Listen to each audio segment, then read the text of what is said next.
Hey guys, welcome back to another video, my Star Wars Revenge of the Sith novel series. Episode 2 here. Quick recap on the last episode. If you missed out on watching it, go watch that video already if you haven't seen it yet. But last episode we went into the Chancellor's office, Anakin being prompted the title of Jedi Master. We got some insight on what Anakin was feeling like, what thoughts were running through his head, the start of Palpatine's kind of camp and him putting things into his mind and trying to sway him over to his side more and make him trust him. And insight to what Anakin was feeling like at the time and when he was 9, with Qui-Gon Jinn and the Jedi Council saying that he was too old for the training. So yeah, so that was a pretty cool one. Quick short episode that one was, and I'm pretty sure this one's going to be another quick short one, yeah. And today we're doing Anakin's Outrage. This involves the Council's assignment. So this is the scene where Anakin is, he gets elected on the council. Well, not elected, but he gets chosen on the council, I guess. But he is not a Jedi Master. So yeah, that's the scene with the old take a seat, young Skywalker. So yeah. It took all of Anakin's self-control to keep from pacing up and down the hallway outside the Jedi Council chamber. His head was whirling. It had only been a few hours since Chancellor Palpatine had told him he wanted Anakin on the Jedi Council. It seemed like minutes since the Senate had given the Chancellor the powers that made Anakin's appointment official. So why did it feel as if he had been standing out here for days?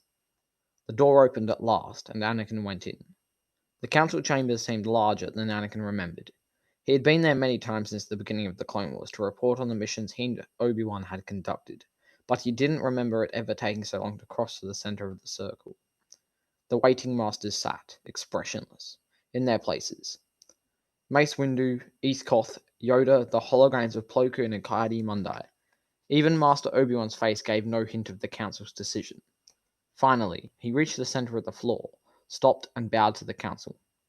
Mace Windu spoke at last, formally as head of the Jedi Council. Anakin Skywalker, we have approved your appointment to the Council as the Chancellor's personal representative. I will do my best to uphold the principles of the Jedi Order, Anakin said with equal formality, but it was hard to contain his joy.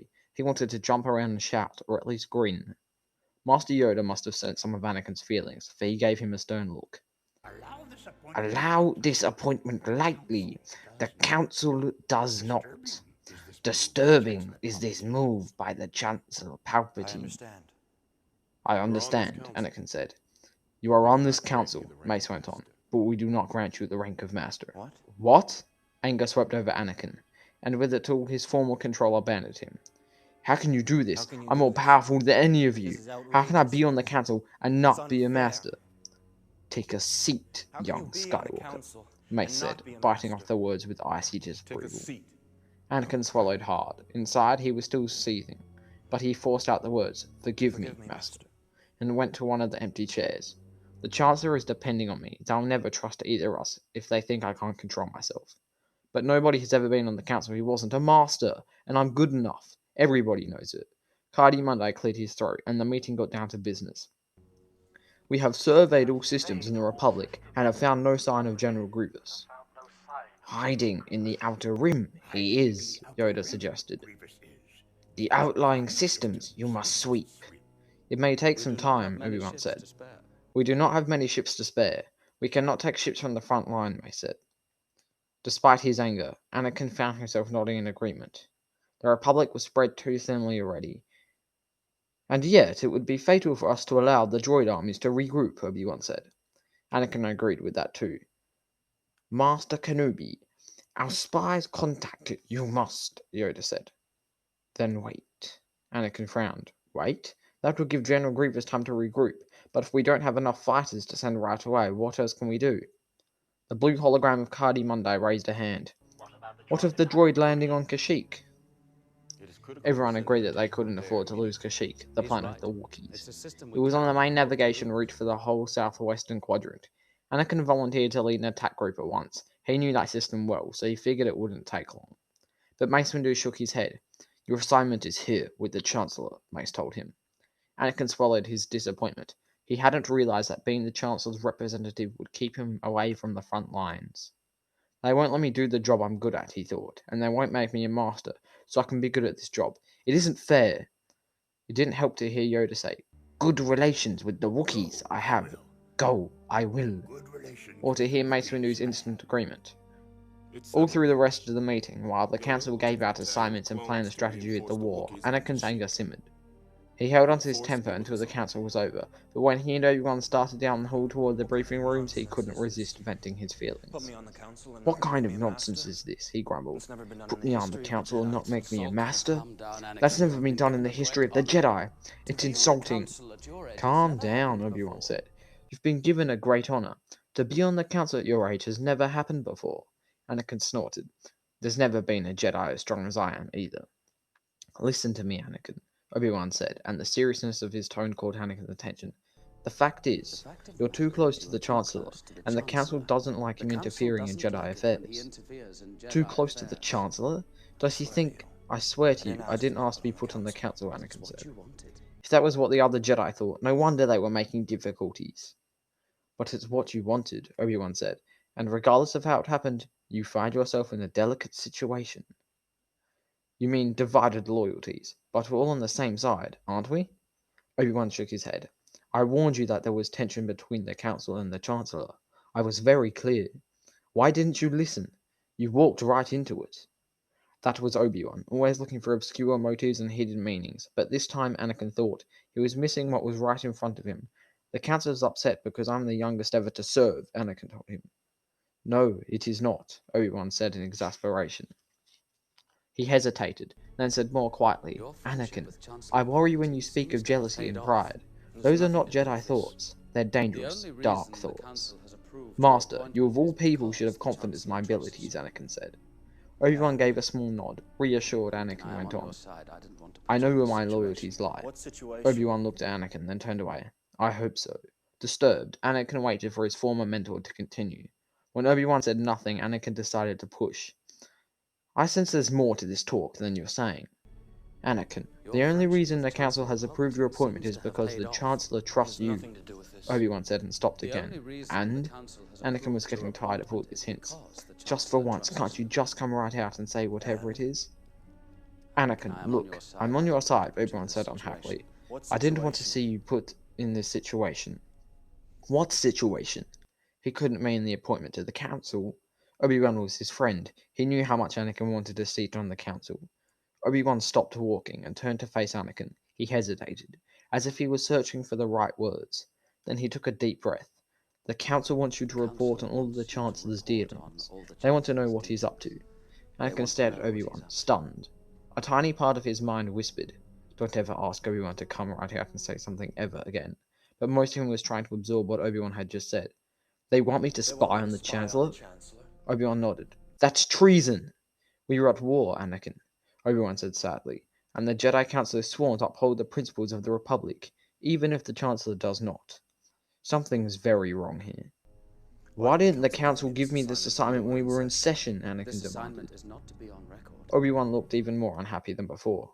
"This is not an assignment for the record. The Council asked me to approach you on this personally.